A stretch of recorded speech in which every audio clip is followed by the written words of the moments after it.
you mentioned a moment ago, now owning. No, he never put any shrink wrap on. There's no shrink wrap on here. There's no shrink wrap. You never shrink wrap. No, I just was marinating.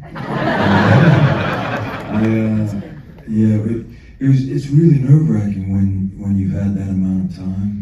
I think was it a year and a half, or was it 2 years by the time that we actually shot? You know what? I'm so bad with numbers and stuff across the studio, but in time, that sounds really good. Sam, you know. It was at least, I think, 18 months. Okay. For sure. All right, so let's say 18 months. So I had that amount of time, and then now's the moment of truth. And the first big musical number was shot on day 2 after day 0, essentially. Yeah. First day shoot. Yeah, first day of actual shooting, and that was 68 Special. And so I had this year and a half of preparing. I had all these amazing people believe in me.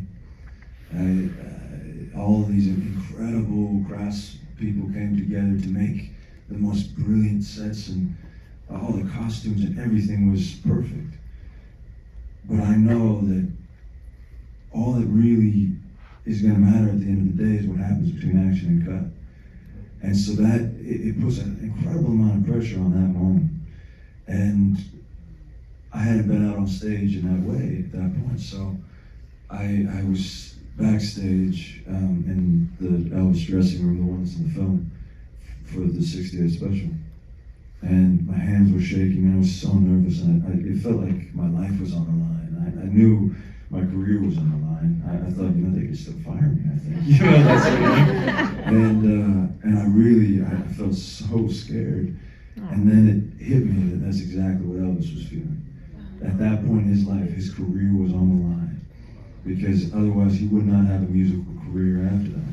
He'd just done a string of these movies in the 60s and hadn't performed on stage in all those years.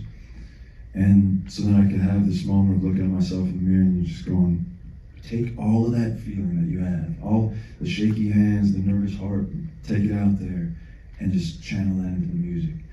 And then once I felt a genuine rapport with that audience, and I saw a girl blushing and a man laughing and people rocking out to the music, and suddenly it was this energetic exchange that I understood what a performer gets in that way for the first time. And it was a complete out-of-body experience, and one of the greatest days I've ever had on any stage.